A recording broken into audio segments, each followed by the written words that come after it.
High in the misty peaks of Pine Ridge Mountains, Chen stood before the house that haunted her dreams for 20 years.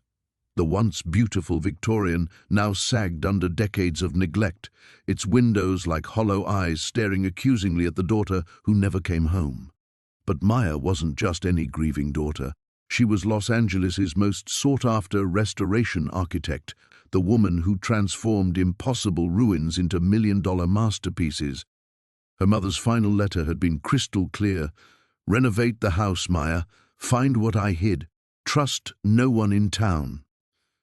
Now, as Maya pulled blueprints from her truck, she felt eyes watching from the tree line. The local sheriff seemed too eager to help. The handsome contractor quoted prices too low. And why did everyone keep asking about her mother's collection? Maya's hands trembled as she touched the rotting front door. She'd come here to honor her mother's memory, but something sinister lurked beneath the peeling paint and broken floorboards.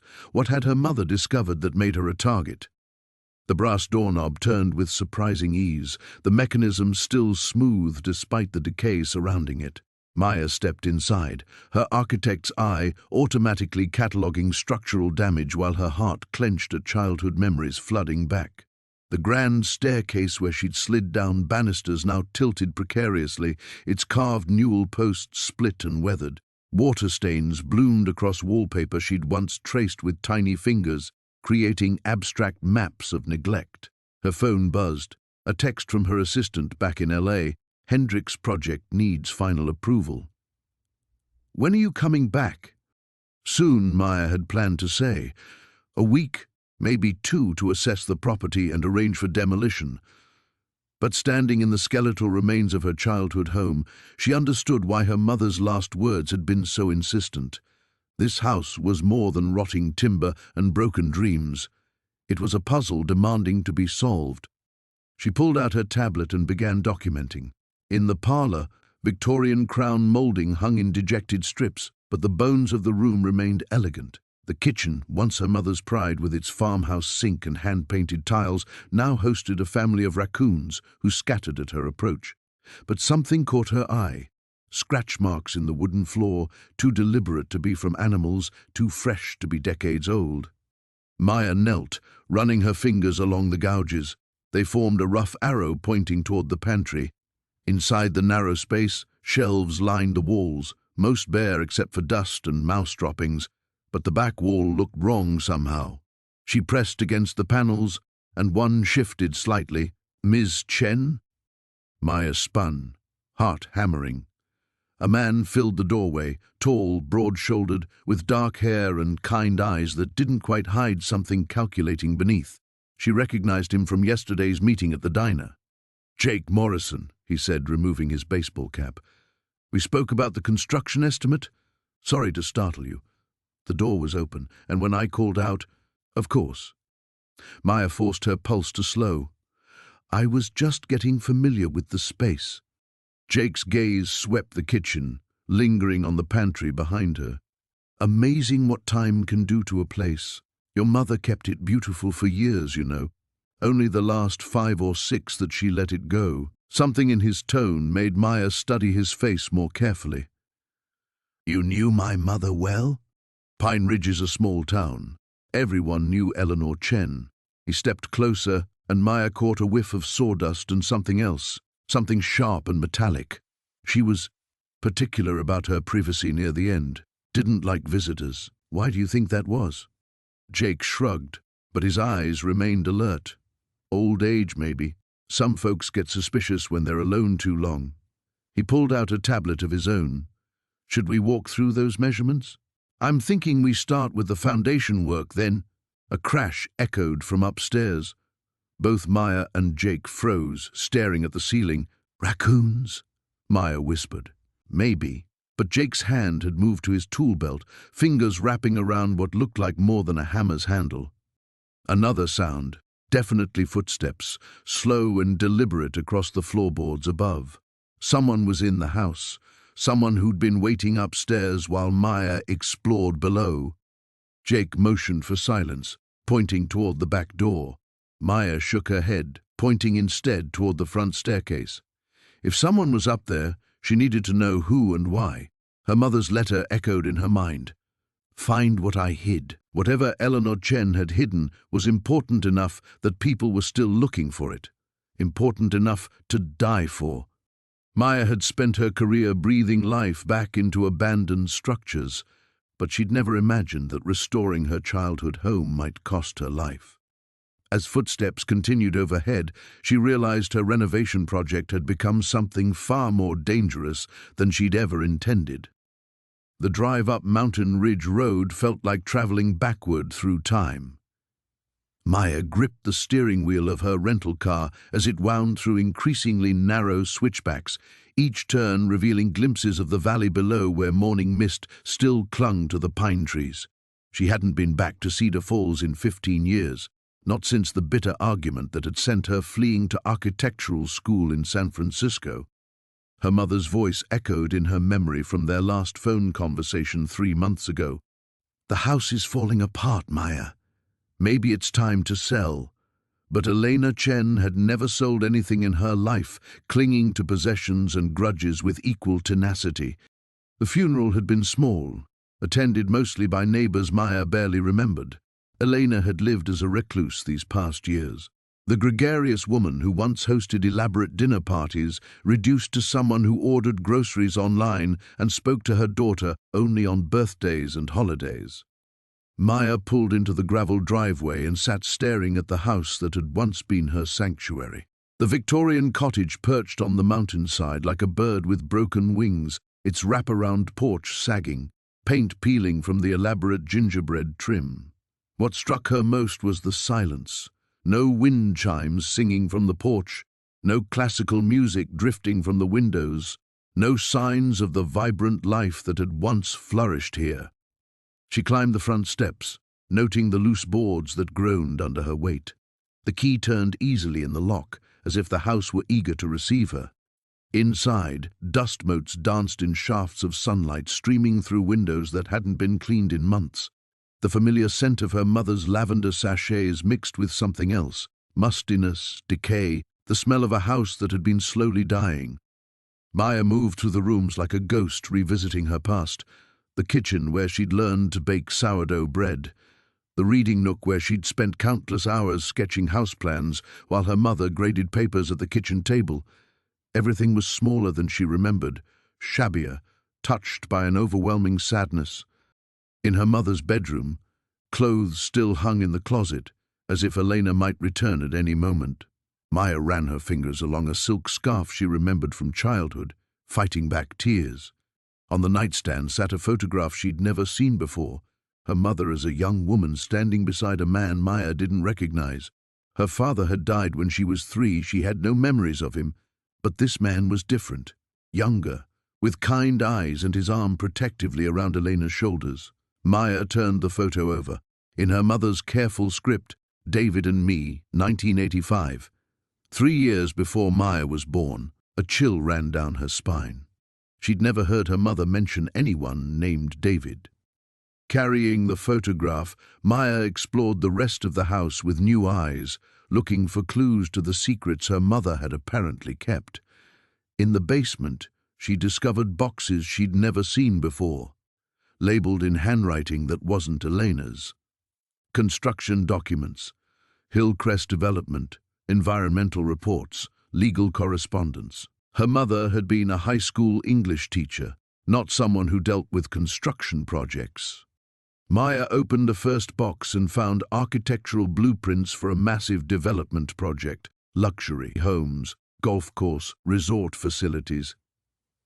The proposed site was marked as Mountain Ridge, the very area where their house stood. The dates on the documents went back 25 years.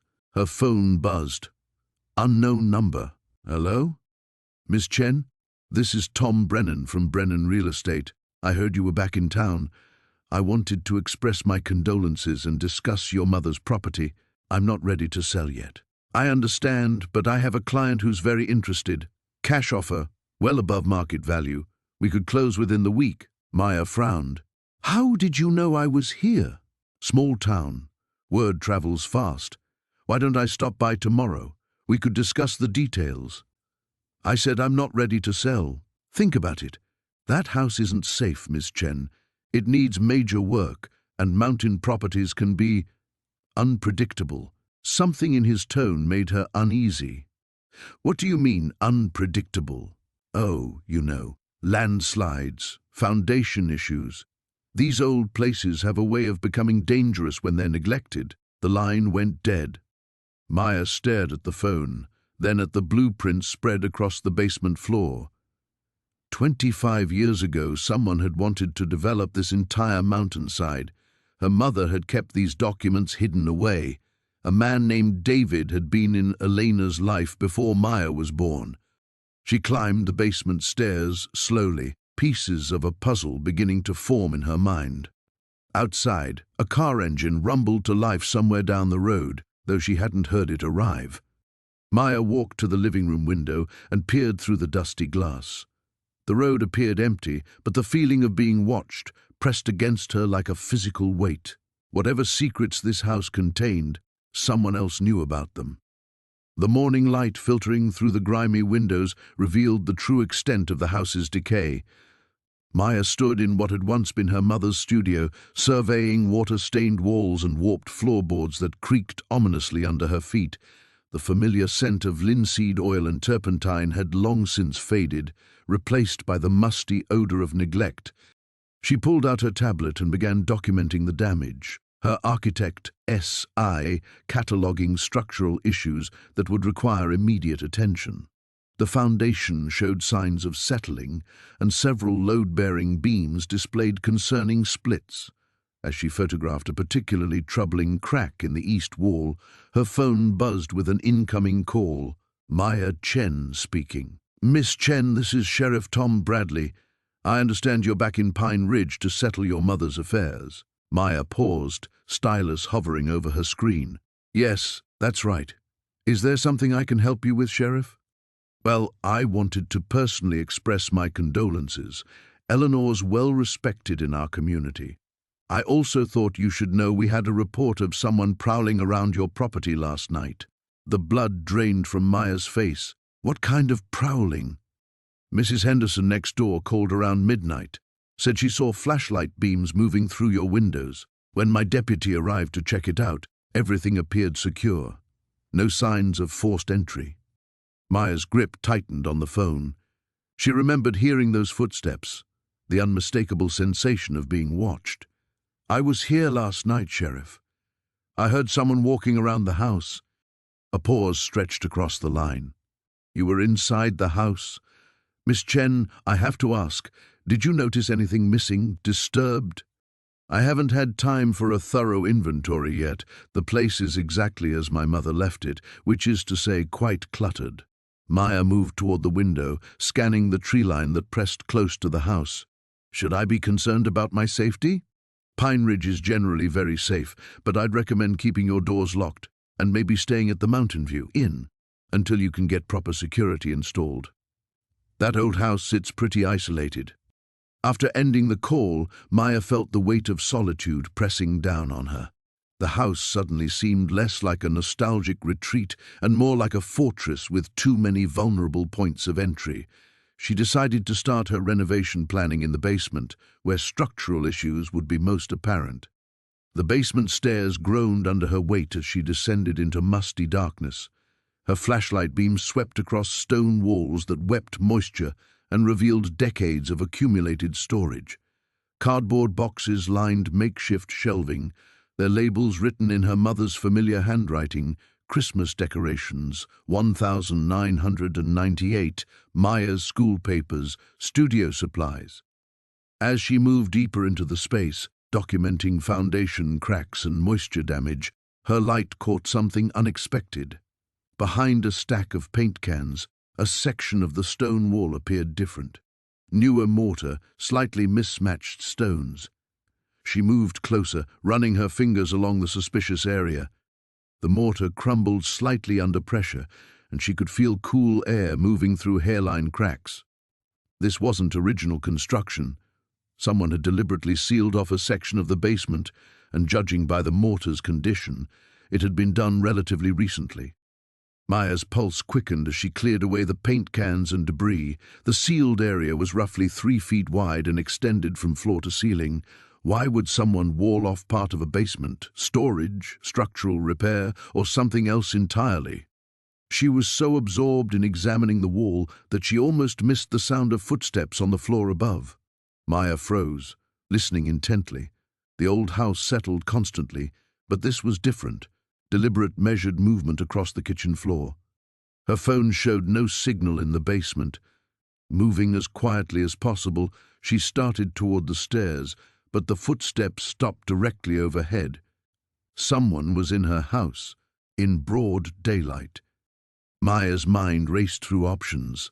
The basement had no other exit. If someone meant her harm, she was trapped. But if she called out, identified herself, and it was an innocent visitor, a neighbor perhaps, or someone who had known her mother, her paranoia would seem absurd. She climbed the stairs slowly, wincing at every creak. The kitchen was empty when she emerged, but the back door stood slightly ajar. Maya was certain she had locked it after breakfast. On the kitchen table sat a manila envelope that hadn't been there before. Her name was written across it in block letters, the paper pristine against the dusty surface. With trembling fingers, she opened it to find a single sheet of paper with a typed message. Some secrets should stay buried. Stop digging or join your mother. The paper fluttered from her hands as the implications hit her. Her mother's death hadn't been natural, and someone was watching, waiting, willing to kill to protect whatever lay hidden in this house. Maya's renovation had just become something far more dangerous than she had ever imagined. The morning light streaming through the kitchen window revealed more damage than Maya had noticed the night before. Water stains bloomed across the ceiling like dark flowers, and the linoleum curled at the edges where moisture had crept beneath. She sipped her coffee from a chipped mug, studying the contractor's business card Jake had given her. Mountain View Restoration. The name felt familiar, though she couldn't place why. Her phone buzzed against the scarred wooden table. A text from her assistant back in Seattle, 3 clients asking when you'll be back. The Morrison project needs your approval by Friday. Maya stared at the message, then at the house around her. 2 weeks ago, her biggest concern had been the glass facade specifications for a downtown high-rise. Now she was contemplating whether the sagging floor joists could support renovation work and why someone had felt compelled to break into what appeared to be an abandoned house. She dialed the number on the card. Blackwood Construction. This is Cole.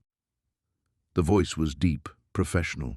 Hi. I got your card from Jake Morrison.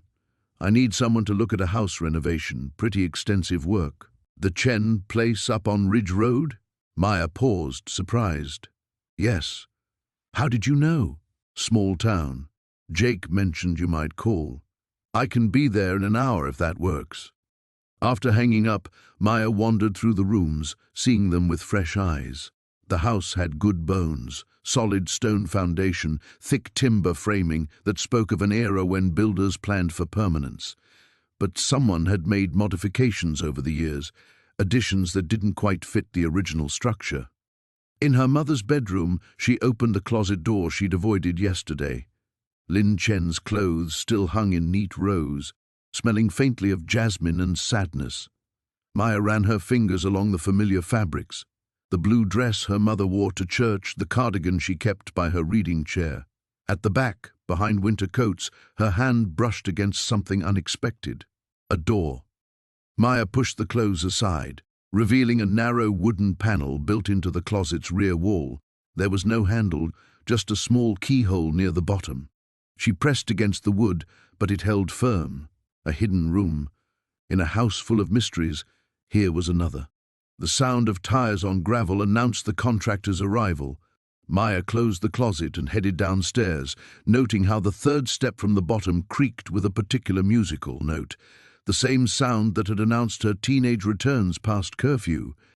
Through the window, she watched a man emerge from a dark green pickup truck.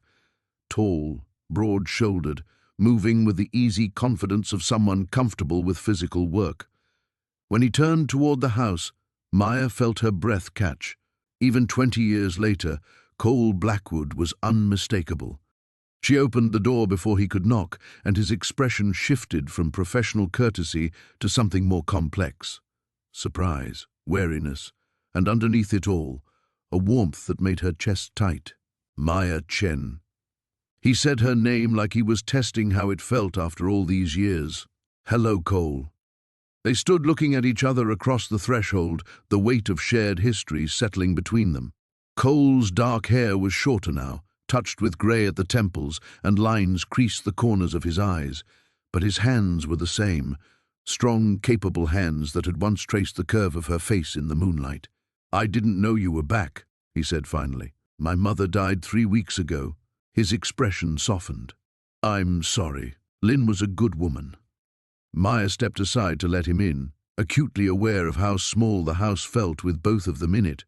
Cole had always seemed to fill whatever space he occupied, and 20 years hadn't diminished that presence. "So," he said, sliding smoothly into professional mode, "Jake said you're thinking about renovation. Major work?" "Everything. The roof, plumbing, electrical. I want to restore it properly." She hesitated, then added, "Someone broke in the other night, tore through the place looking for something." Cole's hands stilled on his measuring tape. "You call the sheriff?" Jake came by. But whoever it was, they didn't take anything valuable, just made a mess. Any idea what they might have been looking for? The question hung in the air between them, loaded with implications. Maya studied his face, searching for signs of the boy she'd once known, the one who'd shared her secrets and dreams under the star-filled mountain sky. "I was hoping you might have some ideas," she said carefully. "Your family's been in this area for generations.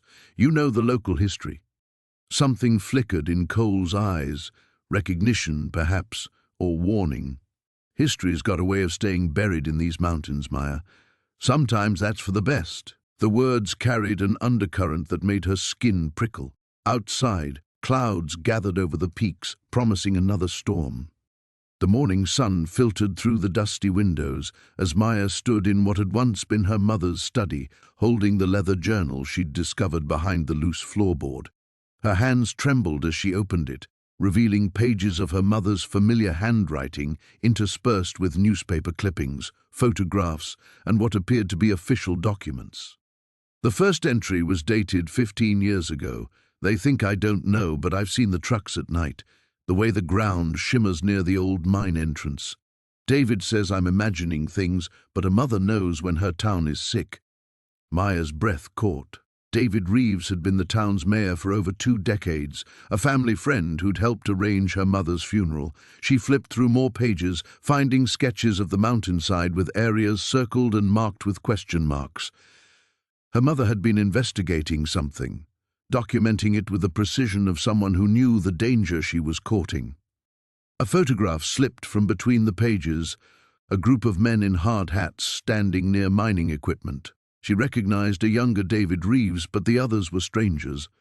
On the back, her mother had written Clearwater Mining Consortium, 1987. The beginning of the end.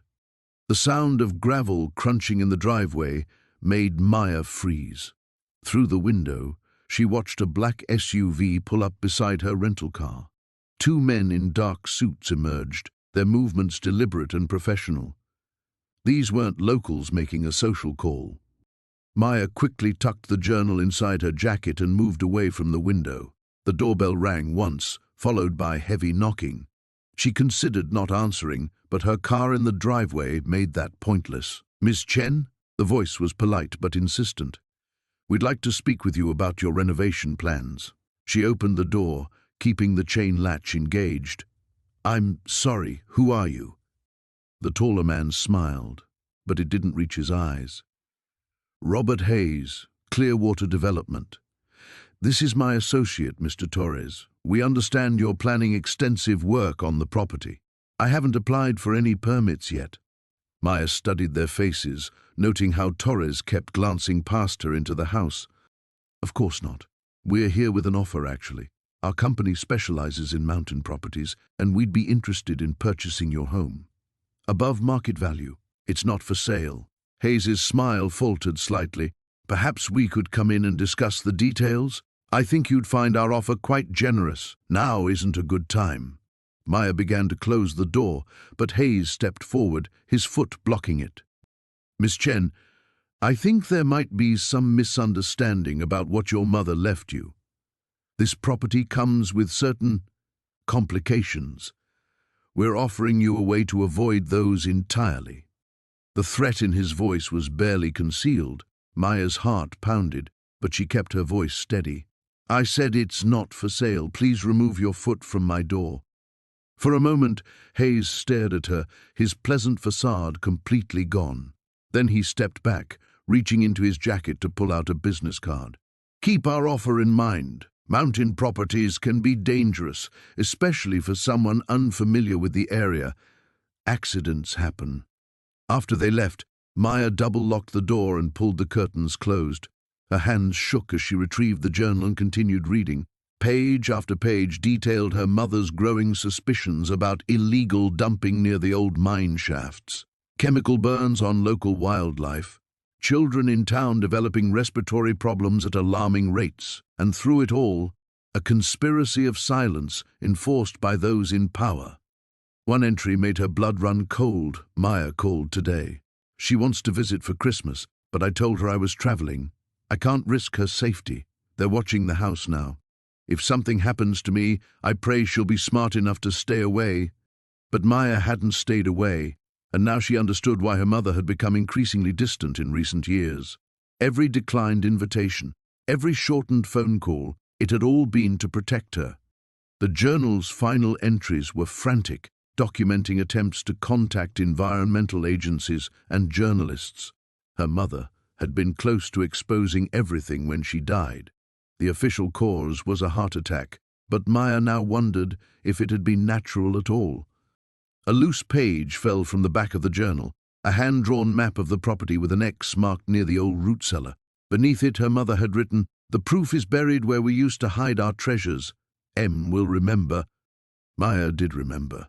As a child, she'd hidden special rocks and trinkets in a metal box near the root cellar's back wall. If her mother had left evidence there, it might be the key to everything. But first, she needed help. The business card Jake Morrison had given her was still in her pocket. A local contractor would know the area, know the people involved. The question was whether she could trust him, or if reaching out would only put them both in danger. Outside, clouds gathered over the mountain peaks, and Maya felt the weight of her mother's secrets pressing down like the approaching storm. Maya's hands trembled as she set down her coffee cup, the ceramic clinking against the saucer with more force than intended. 3 days had passed since finding the journal, and sleep had become an elusive stranger. Every creak of the old house made her pulse quicken, every shadow seemed to hide watching eyes. She'd called the police about the break-in, but Officer Martinez had been dismissive. Nothing stolen, no signs of forced entry, probably just the wind rattling an old door. Maya hadn't mentioned the journal. Something held her back, a whisper of intuition that told her to keep that discovery close to her chest. The morning light filtering through the kitchen window revealed new details she'd missed before. Scratches on the doorframe that looked deliberate rather than accidental. A loose floorboard near the pantry that gave slightly under pressure. The house was trying to tell her something, speaking in the language of wear and damage. Her phone buzzed. A text from David.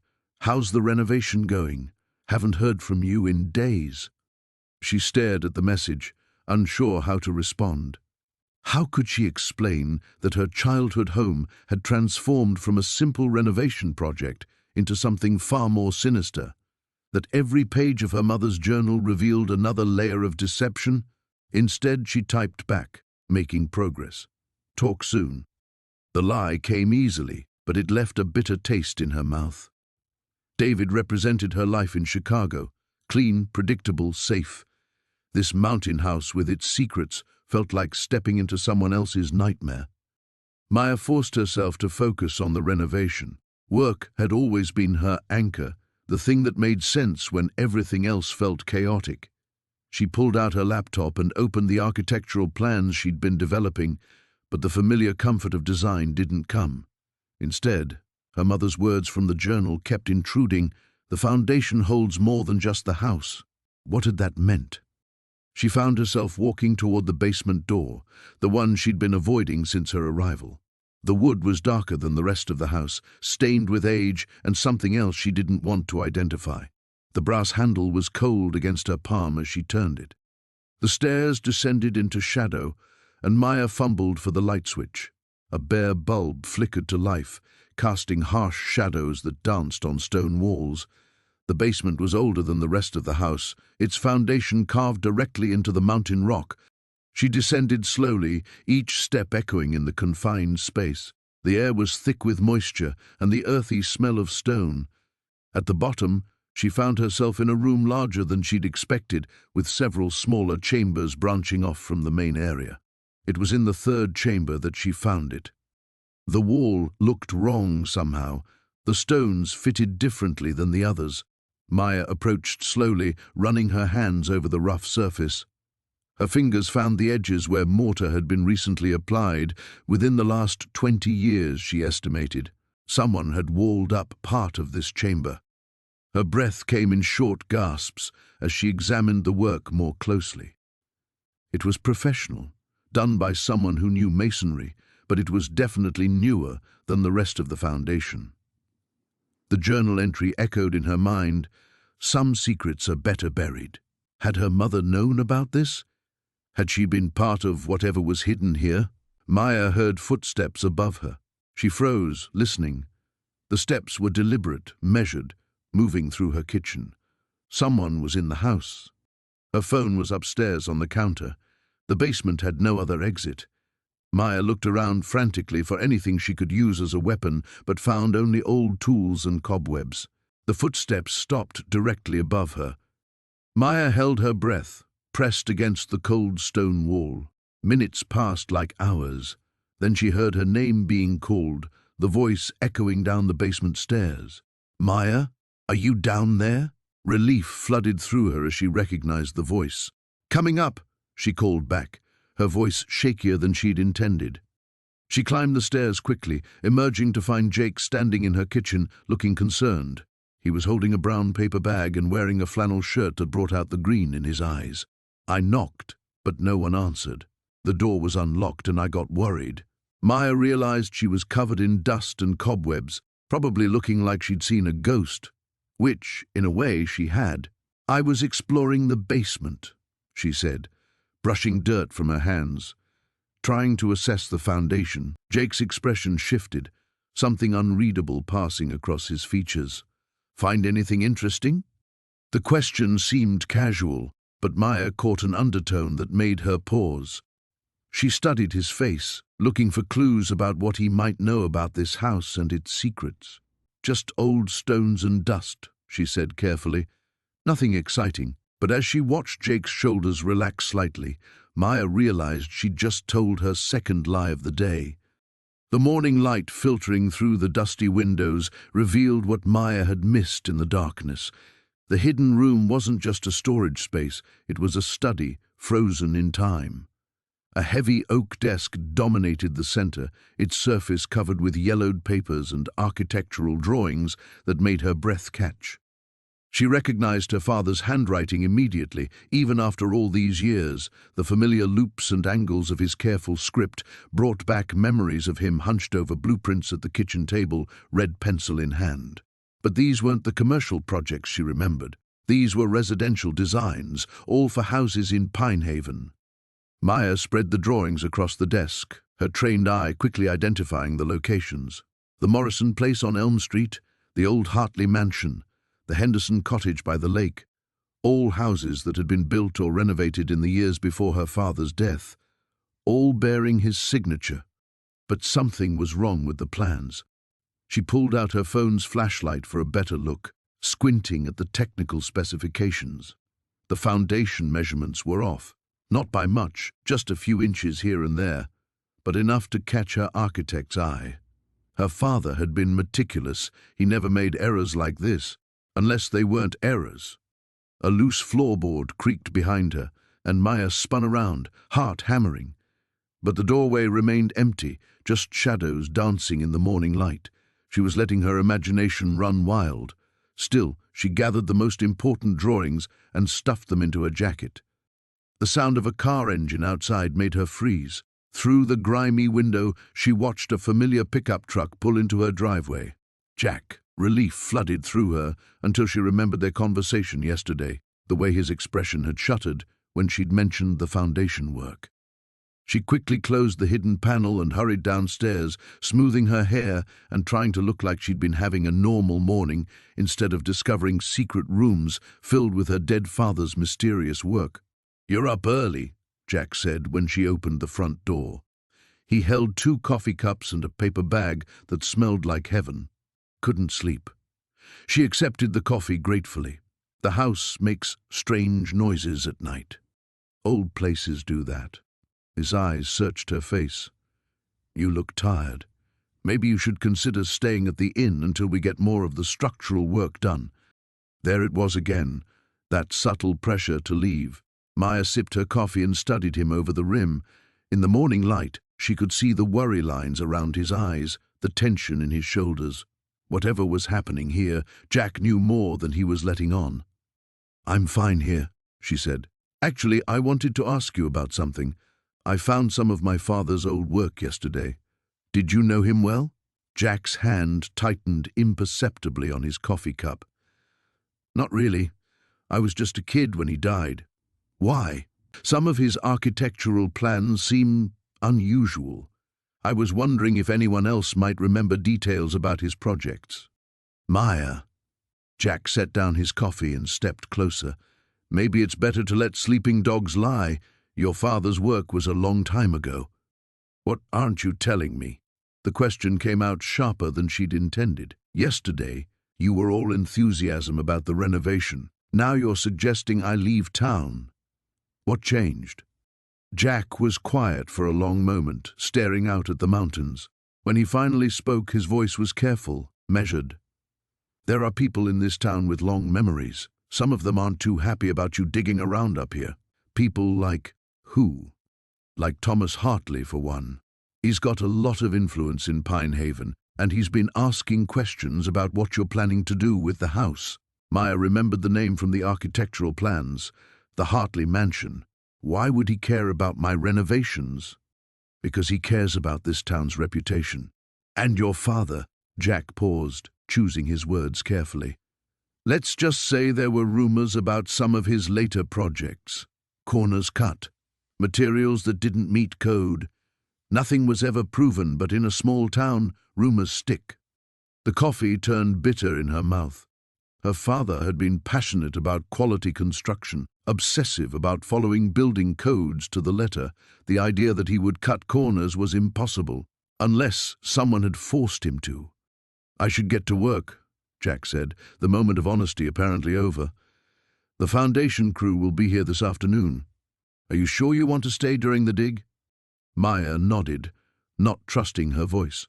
She watched him walk toward his truck, noting the way his shoulders sagged as if carrying an invisible weight. Whatever secrets this house held, they were heavy enough to burden even the living. As his truck disappeared down the mountain road, Maya pulled out her phone and scrolled through her contacts. It was time to call in some favors from her colleagues in the city. If her father's work was questionable, there would be records, building permits, inspection reports, and maybe, finally, some answers. Maya's hands trembled as she set down the journal, the weight of her mother's words settling like stones in her chest. The bedroom felt smaller now, shadows pressing closer despite the afternoon light filtering through dusty windows. She needed air, space to think, but first she had to hide the journal somewhere safe.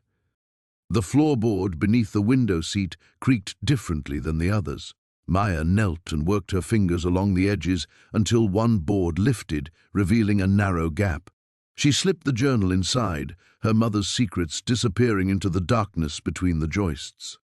A vehicle's engine rumbled up the mountain road. Maya froze, listening as tires crunched over gravel and came to a stop outside. Through the window she watched Detective Rodriguez emerge from an unmarked sedan, his expression grim. Behind him a second car pulled up, black, expensive, with tinted windows. Maya's pulse quickened. She smoothed her shirt and hurried downstairs, reaching the front door just as Rodriguez raised his hand to knock. "Detective," she forced steadiness into her voice. "What brings you back?" "We need to talk, Miss Chen." His eyes searched her face. "About what you might not have told me yesterday." The black car's door opened, and Maya's breath caught. Thomas Whitfield stepped out, his silver hair gleaming in the sunlight. Even at 70, the man commanded attention, tall, broad-shouldered, wearing a suit that probably cost more than most people's monthly salary. His pale eyes fixed on Maya with unsettling intensity. "Mr. Whitfield insisted on coming," Rodriguez explained, his tone suggesting he wasn't pleased about it. "He says he has information relevant to the investigation."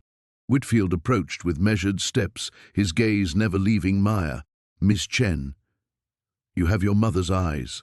The observation felt more like a threat than a compliment. "I wasn't expecting company." Maya stepped back, letting them into the house. "What kind of information?" "The kind that might save your life," Whitfield said, his voice carrying the authority of someone accustomed to being obeyed. He surveyed the living room with obvious distaste. "This house should have been torn down decades ago." Rodriguez pulled out his notebook. "Mr. Whitfield claims there were threats made against your mother before her accident." "Threats?" Maya's mouth went dry. "What kind of threats?" Whitfield settled into her father's old chair without invitation. "Your mother had an unfortunate habit of asking questions, digging into matters that didn't concern her." He steepled his fingers. "I tried to warn her for her own protection." "Warn her about what?" "The past has teeth, Miss Chen. Sometimes it's better to let sleeping dogs lie." Whitfield's pale eyes glittered. "Your mother discovered some old business records, documents that, taken out of context, might have caused unnecessary trouble for long-time residents of this community." Maya felt the journal's weight like a phantom pressure against her chest. "What kind of business records?" "Boring stuff," Whitfield waved dismissively. "Property transfers, mining rights, water access agreements from the 70s and 80s. But your mother seemed to think there were irregularities." Rodriguez leaned forward. "What kind of irregularities?"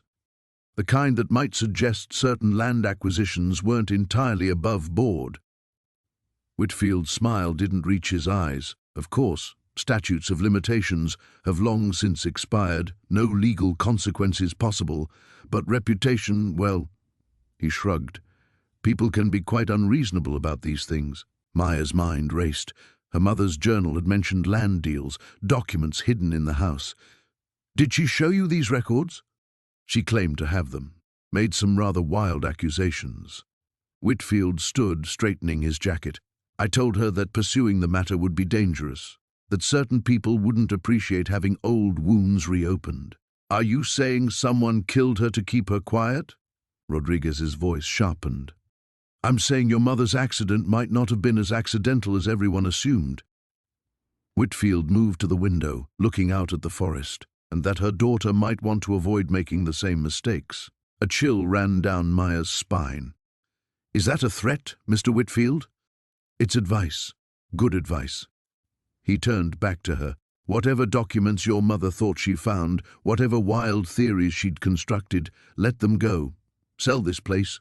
Go back to your life in the city and forget about digging up the past."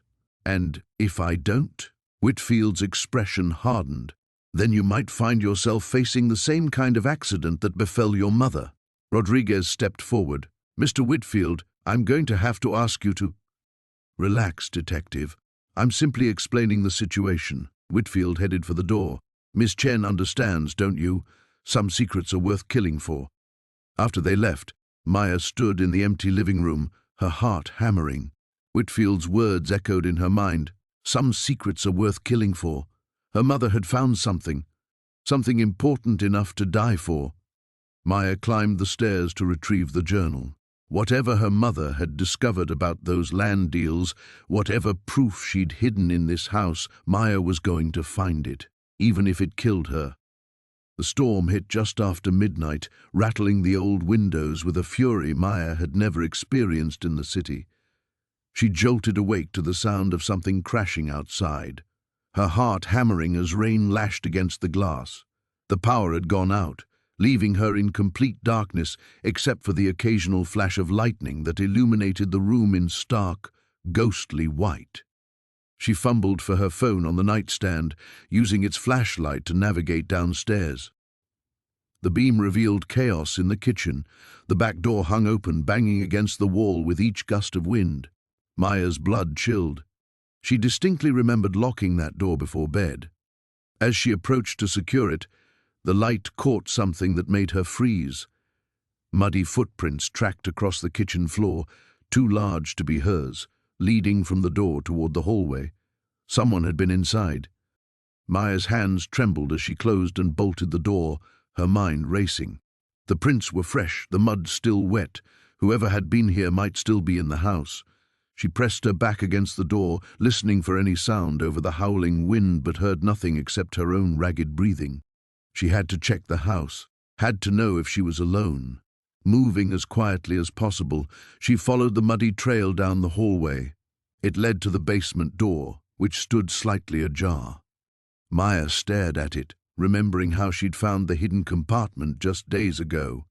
Had someone been watching, waiting for the right moment to search for something she might have missed? Thunder crashed overhead as she descended the basement stairs, each creak of the old wood making her wince. The beam of her phone revealed the space exactly as she'd left it, but something felt different. Wrong. She swept the light across the room until it landed on the wall where she'd found the compartment. The loose stone had been removed entirely, leaving a gaping hole. Whatever had been hidden there was gone. Maya's pulse quickened as she examined the space more closely. Scratch marks around the opening suggested someone had worked frantically to extract something. But what? And how had they known exactly where to look? A floorboard groaned upstairs. Maya's blood turned to ice. Someone was still in the house. She killed the phone's light and pressed herself against the basement wall, straining to listen. Another creak, then another, moving slowly across the kitchen floor above her head. The intruder was being careful, but the old house betrayed every step. Her mind raced through options. The basement had no other exit. If whoever was upstairs decided to come down, she'd be trapped. But she couldn't stay hidden forever, and her phone had no signal in the basement to call for help. The footsteps moved toward the basement door. Maya held her breath, her heart pounding so loudly she was certain it would give her away. The footsteps paused at the top of the stairs. In the silence, she could hear her own pulse thundering in her ears. Then, inexplicably, the footsteps retreated. She waited, counting each second, before carefully making her way back up the stairs. The house was silent now, except for the storm's fury outside. At the top of the basement door, she peered into the hallway. Empty. Maya crept through the first floor, checking each room, but found no one. The front door remained locked from the inside, the windows secure. Whoever had been here was gone, vanished into the storm as mysteriously as they'd arrived. In her mother's study, she noticed something that made her stomach clench. The desk drawers hung open, papers scattered across the floor. Someone had been searching for something specific, and they'd been desperate enough to break in during a violent storm to find it. Maya gathered the scattered papers with shaking hands, trying to determine if anything was missing. Most were routine household documents, but as she sorted through them, she realized something was wrong. All of her mother's personal correspondence was gone. Letters, cards, anything that might reveal secrets from the past had been taken. She sank into the desk chair, overwhelmed by the implications. Someone was systematically erasing evidence, cleaning up loose ends. The break-in wasn't random, it was calculated, precise. Someone knew exactly what they were looking for and where to find it. Lightning flashed again, illuminating the room in harsh white light, and Maya caught sight of something that made her gasp. Pressed against the study window was a face, pale and distorted by the rain-streaked glass, watching her. By the time she reached the window, the figure was gone, swallowed by the darkness and the storm. But the message was clear. She was being watched, hunted. The secrets buried in this house had put her directly in someone's crosshairs, and they weren't finished with her yet. Maya double-checked every lock in the house before returning upstairs, knowing sleep would be impossible. Whatever her mother had hidden, whatever truth lay buried in this place, someone was willing to kill to keep it secret. And Maya was running out of time to uncover it before she became the next victim. The storm arrived with supernatural fury, transforming the mountain into a writhing beast of wind and rain. Maya pressed herself against the kitchen window, watching trees bend at impossible angles as lightning split the sky in violent white forks. The power had died an hour ago, leaving her alone with flickering candles and the terrible certainty that she wasn't truly alone at all. The footsteps on the porch came between thunder rolls, deliberate and measured. Maya's breath caught as she recognized the pattern, the same rhythm she'd heard circling the house for 3 nights running. This time, whoever it was wasn't trying to hide. A sharp rap echoed through the darkness, then another. The sound seemed to pierce straight through her chest. Maya! The voice was muffled by wind and rain, but she caught the edge of familiarity in it. I know you're in there. We need to talk. She crept toward the front door, her mother's journal clutched against her chest like armor. Through the frosted glass, she could make out a tall silhouette, shoulders hunched against the storm. The figure raised their hand to knock again. Who is it? She called out, though part of her already suspected. It's David. David Reeves. Please, Maya. This storm, it's not safe for either of us to be out here alone. The name hit her like ice water. David Reeves, her mother's former research partner, the one whose name appeared throughout the journal entries she'd been devouring. The man her mother had trusted, then feared, then tried desperately to escape. Maya's hand hovered over the deadbolt. Every instinct screamed danger, but the storm was getting worse, and if he meant to hurt her, a locked door wouldn't stop him. At least this way she might finally get answers. She opened the door. David Reeves stepped into the candlelight, water streaming from his dark coat. He was older than she'd expected, maybe 60, with silver-streaked hair and eyes that seemed to catalogue every detail of the room. When his gaze settled on the journal in her hands, his expression shifted to something between relief and resignation. You found it, he said simply. Found what? My mother's record of how you destroyed her life? Maya kept her distance, the kitchen island between them. How you stole her research and drove her into hiding. David's laugh was bitter. Is that what she wrote? That I was the villain? He shook his head, droplets scattering. Your mother was brilliant, Maya. Brilliant and naive and so determined to change the world that she couldn't see what we were really dealing with. What are you talking about? The mine, the contamination, the cover-up. He moved slowly, hands visible, like he was approaching a spooked animal. Ellen didn't just discover environmental damage, she found evidence of deliberate poisoning. Companies dumping toxic waste, government officials paid to look the other way. People died, Maya. Children got sick, and when your mother tried to expose it, you stopped her. I tried to save her. His voice cracked. Do you think I wanted to watch my closest friend disappear? To see her brilliant mind consumed by paranoia and fear? But she wouldn't listen. She was going to publish everything. Consequences be damned. Maya's grip tightened on the journal. Maybe the truth was worth the consequences. Tell that to the families of the other researchers who tried to speak out. Tell that to Marcus Webb's widow.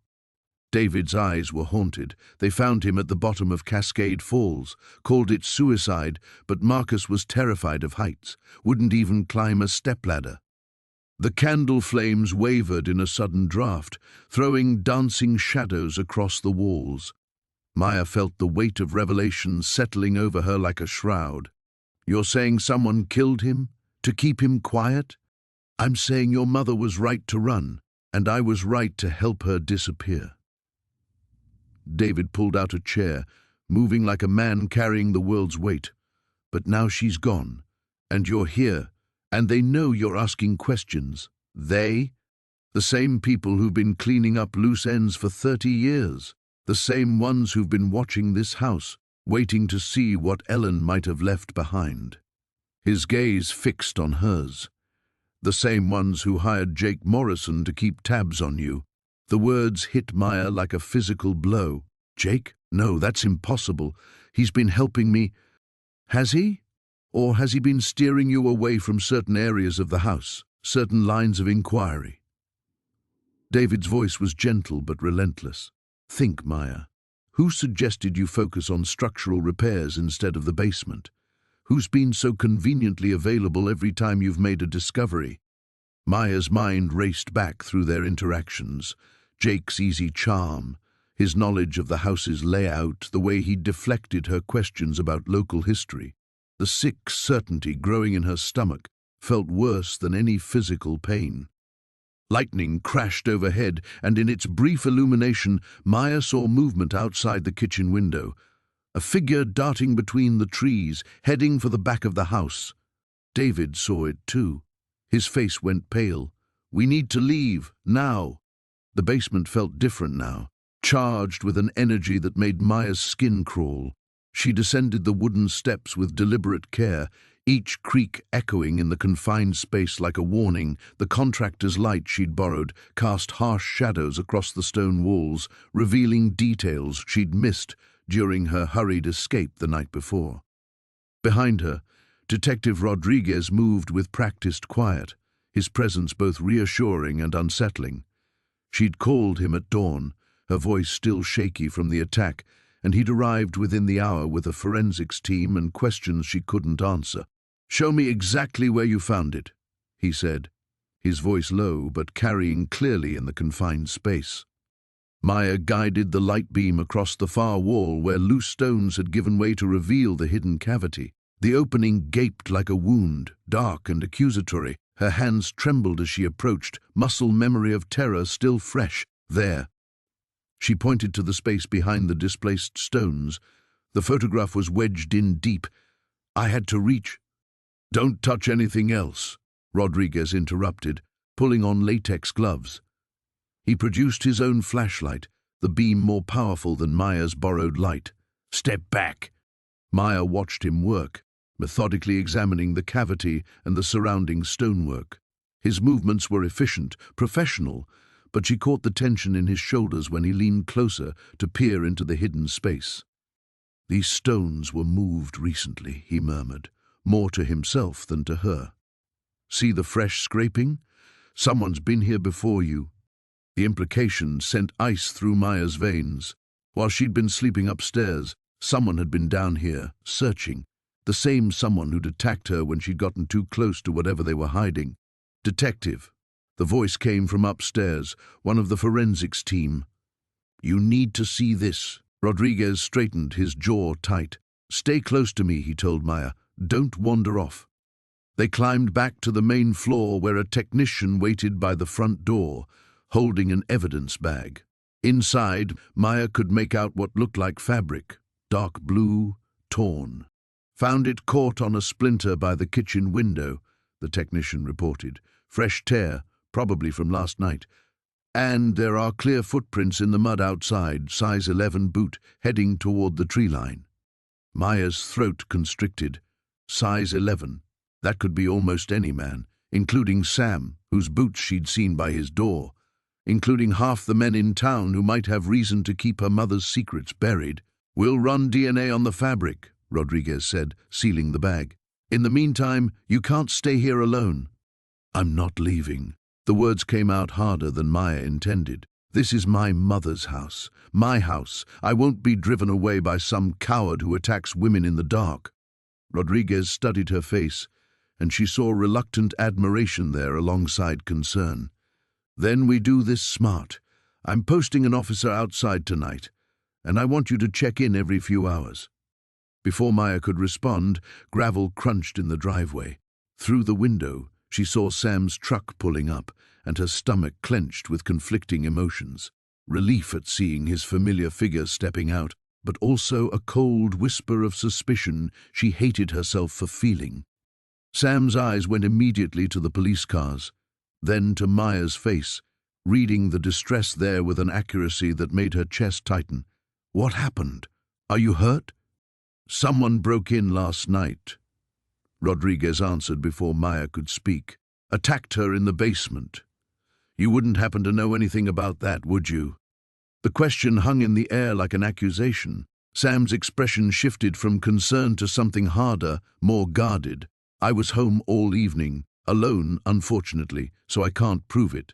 Ah, what size boot do you wear? Rodriguez's voice carried the casual tone that meant the question was anything but casual. 11. Sam met the detective's gaze steadily. Same as most men my height. You planning to arrest every size 11 foot in town? Maya stepped between them before the tension could escalate further. Sam didn't do this. She said it with more conviction than she felt, but watching his face, seeing the genuine worry there, she realized she meant it. Whatever secrets Sam might be keeping, she couldn't believe he would hurt her. Someone did, Rodriguez said grimly. Someone with access to information about this house, about what your mother might have hidden here. That narrows down the suspect pool considerably. Through the window, Maya caught movement in the tree line, just a flash of color that might have been clothing or might have been her imagination, but the feeling of being watched, of being hunted, pressed against her like a physical weight. Somewhere out there, someone was waiting. Someone who knew these mountains better than she did, who understood the house's secrets in ways she was only beginning to grasp. Someone who had killed before and wouldn't hesitate to kill again to keep the past buried. Maya squared her shoulders, meeting Rodriguez's concerned gaze with determination she didn't entirely feel. Then we'd better find them before they find another chance at me. The basement felt different in the morning light filtering through the small windows. Maya descended the wooden stairs, each creak echoing her thundering heartbeat. The events of last night, the intruder, the chase through the woods, finding David's car abandoned, felt surreal in daylight, but the scratches on her arms and the exhaustion weighing her down proved it had all been terrifyingly real. She approached the section of wall where she'd discovered the hidden compartment. Her fingers traced the edges of the loose stones, and she carefully extracted the metal box she'd been forced to abandon during the break-in. Inside, beneath the photographs and documents, her hand found something she'd missed in her earlier panic, a small brass key. The key was old, ornate, with initials carved into its head, HS. Her mother's maiden name had been Summers. Could this belong to Helena Summers? Maya turned it over in her palm, studying the intricate design. It was too small for a door, more likely for a jewelry box or perhaps another hidden compartment. Footsteps on the floor above made her freeze. Heavy, deliberate steps that definitely weren't David's. She tried calling him 3 times this morning with no answer. The footsteps moved toward the kitchen, then stopped directly above where she stood. Maya's breath caught in her throat. She quickly returned the box to its hiding place and crept toward the stairs. The basement suddenly felt like a trap with only one way out. The footsteps resumed, heading toward the basement door. "Maya?" a voice called out. "It's Sheriff Morrison. Your door was open." Relief flooded through her as she climbed the stairs. "Coming, Sheriff?" She found him in the kitchen, his weathered face creased with concern. "Heard you had some trouble last night. David's car was found this morning about 5 miles down the mountain road. Where is he? Is he okay?" Morrison's expression darkened. "That's what I'm here to find out. His car was empty, keys still in the ignition. We found signs of a struggle nearby, but no blood. Tell me exactly what happened." Maya recounted the events, watching Morrison's face grow more grave with each detail. When she finished, he was quiet for a long moment, staring out the window toward the woods.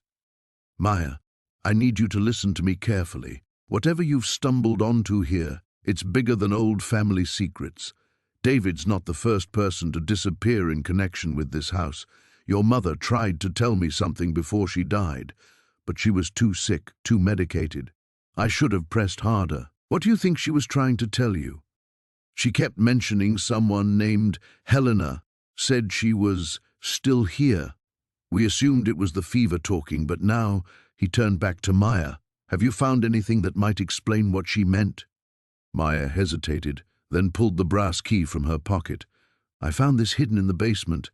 The initials are HS. If Helena Summers was my grandmother, this might have been hers."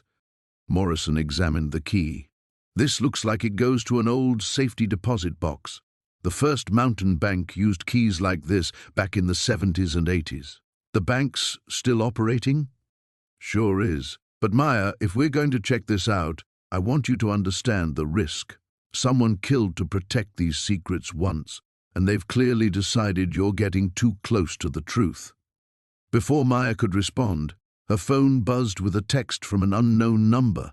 If you want to see David alive again, stop digging. Come alone to the old mining trail at sunset. Bring everything you found. Morrison read the message over her shoulder and swore under his breath. Absolutely not. This is obviously a trap. But what if David's really in danger? What if they hurt him because of what I've uncovered? What you've uncovered is exactly what they're afraid of. That's why we need to get to that bank and find out what's in Helena's safety deposit box before tonight. Maya paced to the window, her mind racing. The mountain landscape looked deceptively peaceful, but she could feel eyes watching from somewhere in those trees. David was out there, possibly hurt, certainly in danger because he'd tried to help her.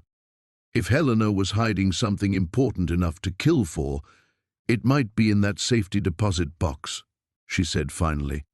But what if going to the bank tips off whoever's behind this? What if they have people watching for exactly this kind of move? Morrison checked his weapon and adjusted his radio. That's a risk we'll have to take, because the alternative is walking into that meeting tonight completely blind, and I won't let you do that. Maya looked once more at the brass key gleaming in her palm, such a small thing to hold such enormous consequences. But as she thought of David's empty car and the fear in his voice during their last phone call, she knew they had to try. "Let's go," she said, grabbing her jacket. "Before I lose my nerve." The beam of her flashlight cut through the darkness as Maya descended the hidden staircase behind the false wall. Each wooden step groaned under her weight, and the musty air grew thicker as she went deeper underground.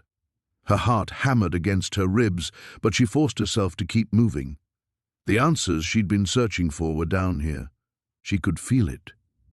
The narrow passage opened into a larger space, and Maya swept her flashlight across what appeared to be an underground room carved directly from the mountain rock. Her breath caught. The walls were lined with metal filing cabinets, their surfaces dulled with age and moisture. A heavy wooden desk sat in the center, covered with yellowed papers and what looked like old photographs. She approached the desk cautiously, her footsteps echoing in the confined space. The photographs were black and white, some color faded with time. Maya picked up the first one and nearly dropped her flashlight. It was her father, but younger than she'd ever seen him, standing next to a man in an expensive suit outside what looked like a government building. Her hands trembling, she sorted through more photographs. Her father appeared in several, always with different men in suits, always in locations that seemed official or important. The timestamps on the backs dated them to the late 1980s and early 1990s. A manila folder lay open beneath the photos, and Maya pulled it closer to read the documents inside. What she saw made her blood run cold.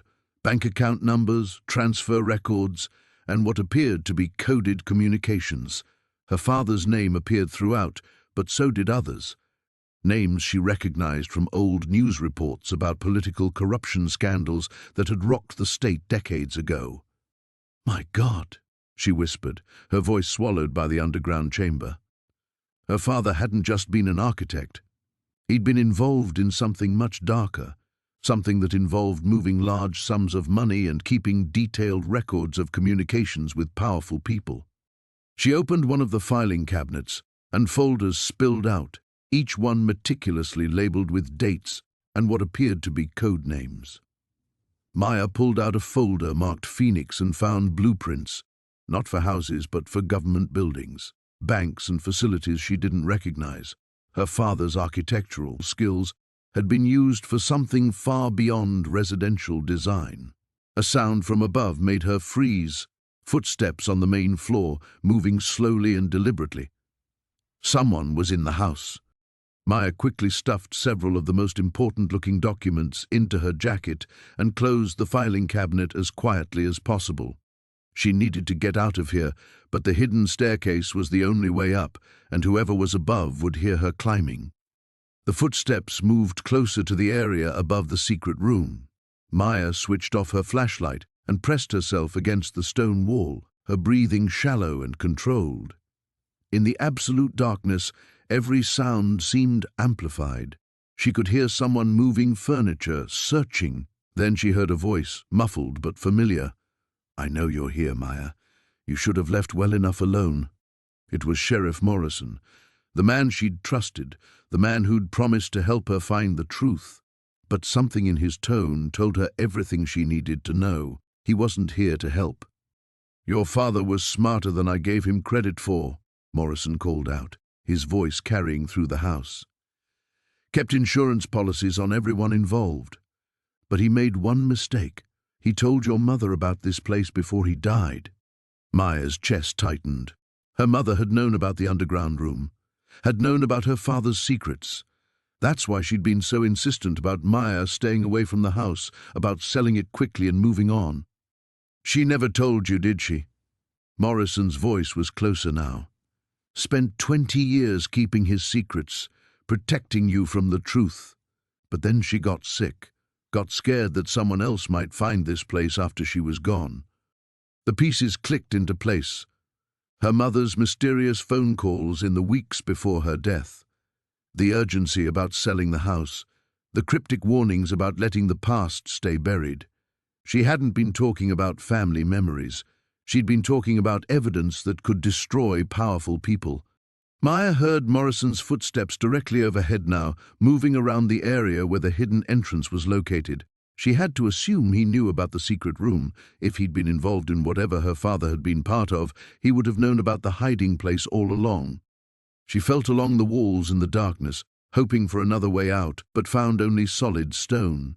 There was nowhere to go but up, and Morrison was waiting for her. Taking a deep breath, Maya turned her flashlight back on and started climbing the stairs. If she was going to confront whatever truth was waiting for her, she wouldn't do it cowering in the dark.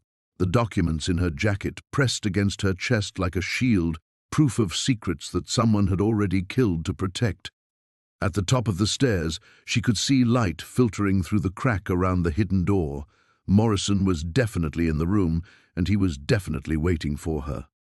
Maya's hands trembled as she held the photograph, the faces of her mother and Thomas Blackwood staring back at her through decades of faded color. They looked young, happy, completely unaware of the tragedy that would tear their lives apart.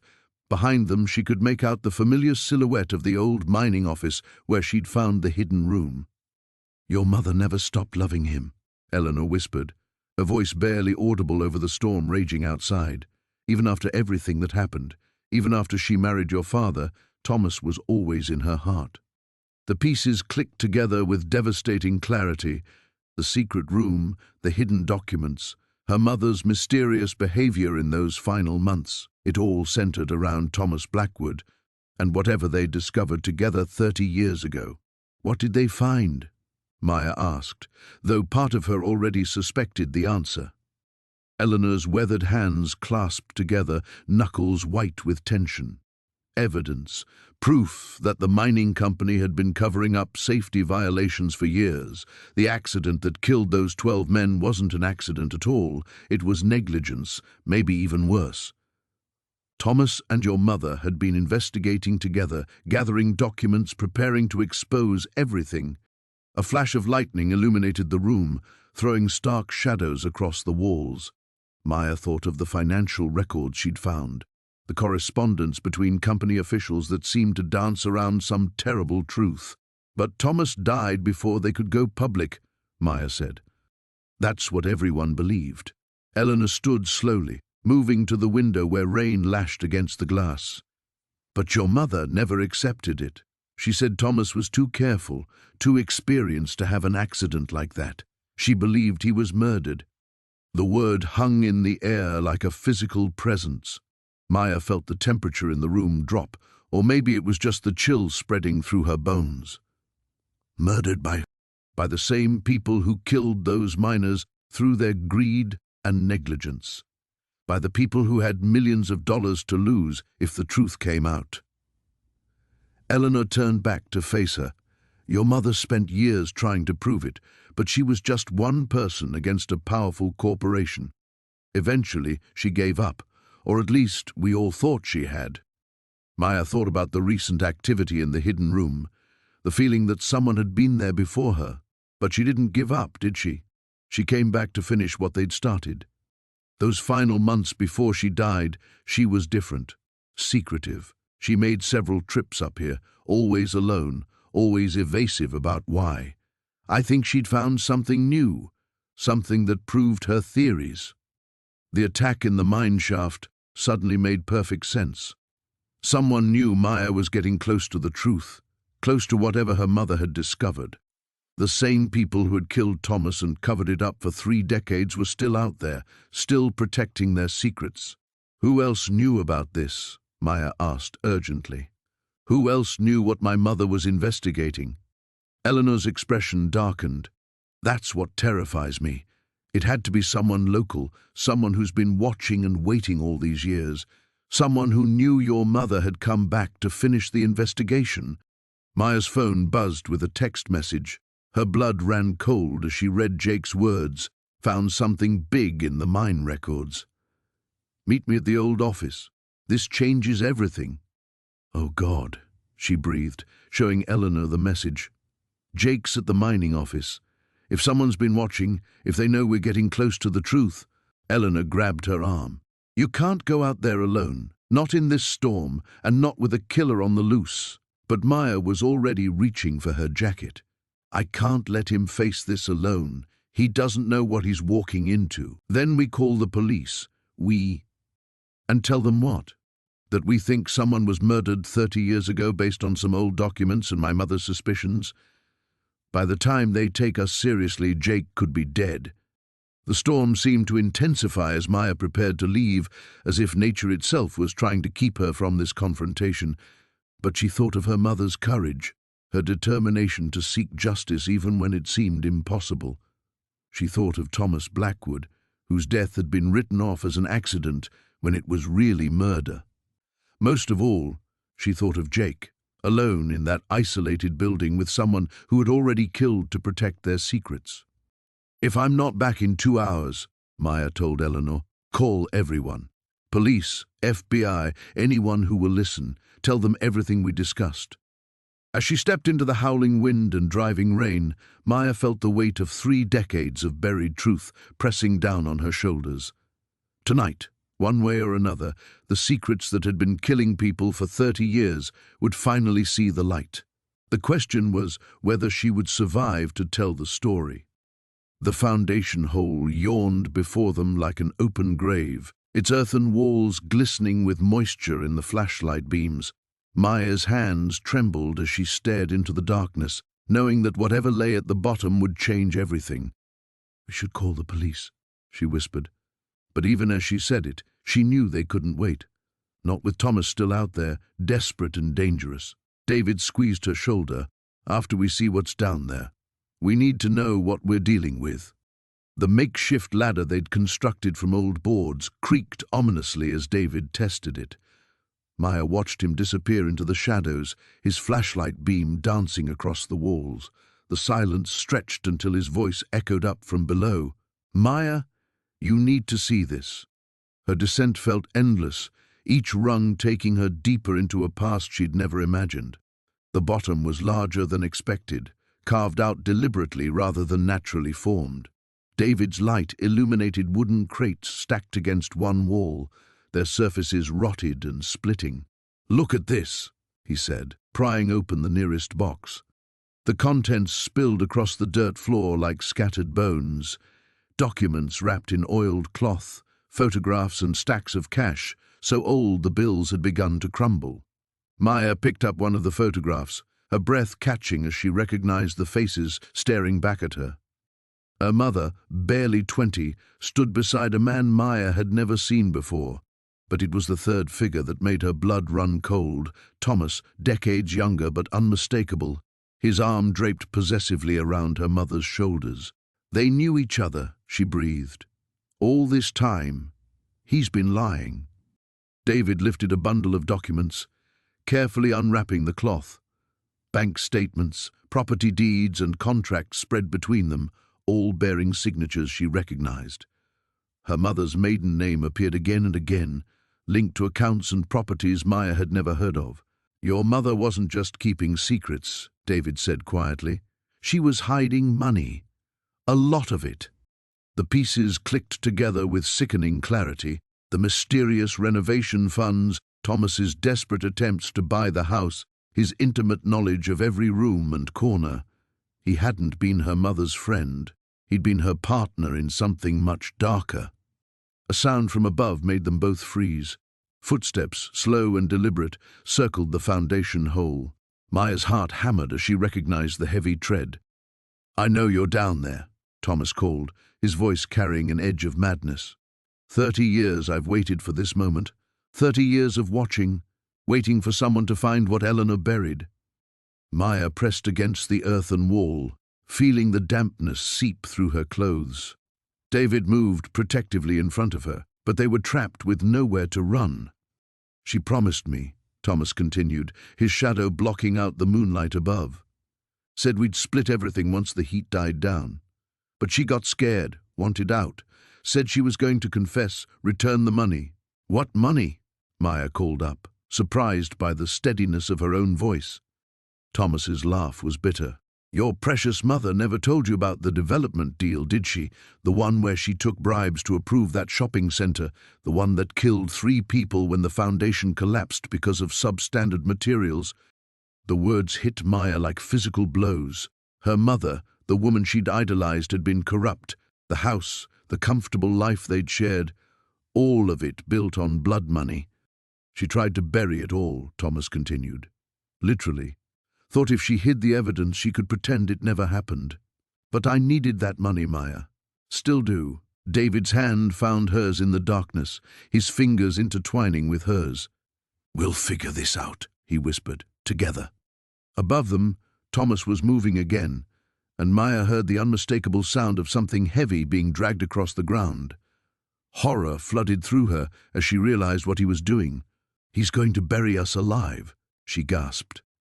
The first shovelful of dirt rained down on them, followed by another. David was already moving, shoving the evidence into a waterproof bag while Maya stuffed the photographs into her jacket. If they survived this, the truth would survive with them. "The ladder," David said urgently.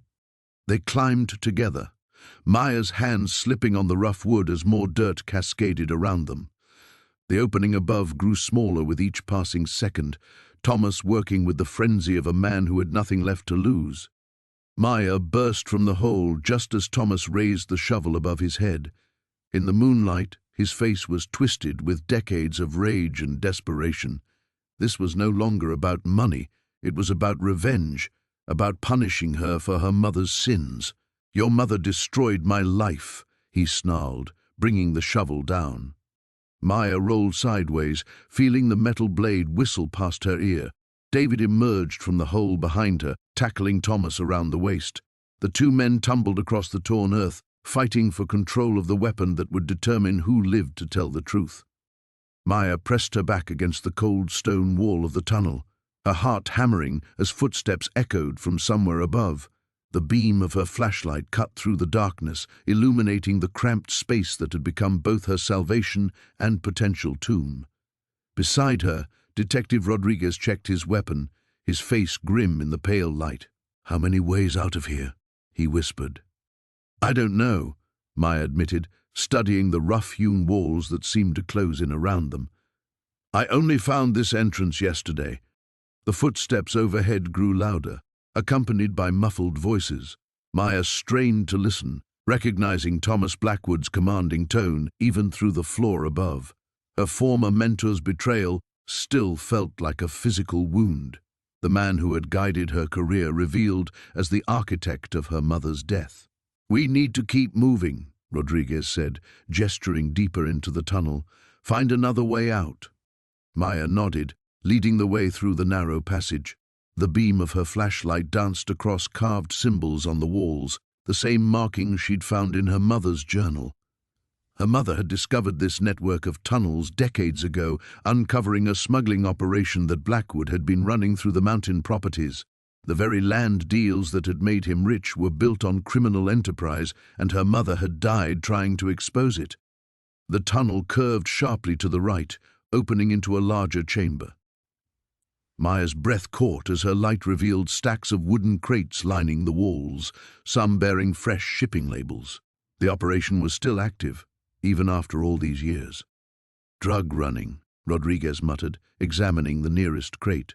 "This explains the missing persons reports we've been getting, people who got too curious." A metallic clang echoed through the chamber, followed by the screech of hinges. Maya spun toward the sound, her light catching movement near what appeared to be another entrance. Heavy footsteps approached from that direction, trapping them between two advancing threats. "This way," Maya whispered urgently, spotting a narrow opening she'd almost missed. They squeezed through just as voices filled the chamber behind them, harsh and angry. "Find them," Blackwood's voice carried clearly now. "They can't have gotten far." The new passage was even tighter, forcing them to move single file through what felt like natural rock formations. Maya's architect's eye recognized the deliberate engineering. Someone had expanded existing caves to create this network, probably during Prohibition when the mountain's isolation made it perfect for illegal transport. Her flashlight beam suddenly reflected off water ahead. The passage opened into a larger space where an underground stream cut through the rock. The sound of running water would mask their movements, but it also meant they'd reached the heart of the mountain's geological structure. Maya Rodriguez's voice held warning. "Look." She turned to see what he'd discovered, a pile of personal belongings partially hidden behind a boulder, a woman's purse, a man's wallet, car keys. The missing persons Rodriguez had mentioned, people who'd stumbled onto Blackwood's operation and paid the ultimate price. Rage flooded through Maya, hot and pure. Her mother's death hadn't been an isolated incident. Blackwood had been killing anyone who threatened his empire for decades, hiding their remains in these forgotten tunnels, while presenting himself as a pillar of the community above ground. The sound of splashing came from behind them. Their pursuers had found the water passage. Maya studied the cavern desperately, looking for options. The stream disappeared into darkness in both directions, and she had no idea where either path might lead. But staying meant capture, and capture meant joining the collection of victims behind the boulder. "Can you swim?" she asked Rodriguez. He nodded grimly. "How cold is that water?" "Cold enough to kill us if we stay in too long." Maya was already moving toward the stream's edge, but the current flows toward the valley. "If we can follow it." "It's our best shot," Rodriguez agreed, though his expression suggested he thought their chances were slim. Maya slipped into the water first, gasping as the icy current grabbed her legs. The stream was deeper than it looked, the bottom invisible in the murky water. She felt Rodriguez enter behind her as voices grew louder in the passage they'd just left.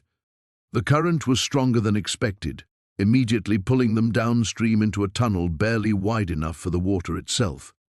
Maya fought panic as rock walls scraped her shoulders, forcing herself to trust the flow that might lead to freedom or death. Behind them, angry shouts echoed through the cavern as their pursuers discovered the empty chamber, but the voices were already growing fainter as the underground river carried Maya and Rodriguez deeper into the mountain's heart, toward an uncertain fate that had to be better than the certain death they'd left behind. The truth about her mother's murder was finally within reach, but first she had to survive long enough to bring it to light. The photographs scattered across the floor like fallen leaves, each one a piece of the puzzle Maya had been desperately trying to solve. Her hands trembled as she picked up image after image, her mother as a young woman, standing beside a man who wasn't Maya's father. The same man appeared in dozens of photos, his arm around her mother, his smile genuine and warm. In the corner of one photograph, Maya could make out a signature, "Forever yours, David." David Thornfield, the name on the deed she'd found hidden in the wall. "My God," Maya whispered, sinking to her knees among the scattered memories. He was her lover. The sound of footsteps on the front porch made her blood freeze. She quickly gathered the photographs, her heart hammering against her ribs. Through the window, she could see a shadow moving across the porch boards. Someone was trying to be quiet, but the old wood betrayed every step. Maya stuffed the photos into her jacket and crept toward the back of the house. Her phone had no signal. It never did up here, and the landline had been disconnected years ago. She was completely cut off, just like her mother had been the night she died. The front door creaked open. Maya pressed herself against the kitchen wall, hardly daring to breathe. Heavy footsteps moved through the living room, deliberately searching. She recognized the measured pace. Sheriff Bradley had the same walk, but these steps were different, more urgent. "Maya?" a voice called out. "I know you're here. Your car's outside." It was Tom. Relief flooded through her until she remembered the fear in his eyes when she'd mentioned David Thornfield, the way he'd tried to steer her away from investigating.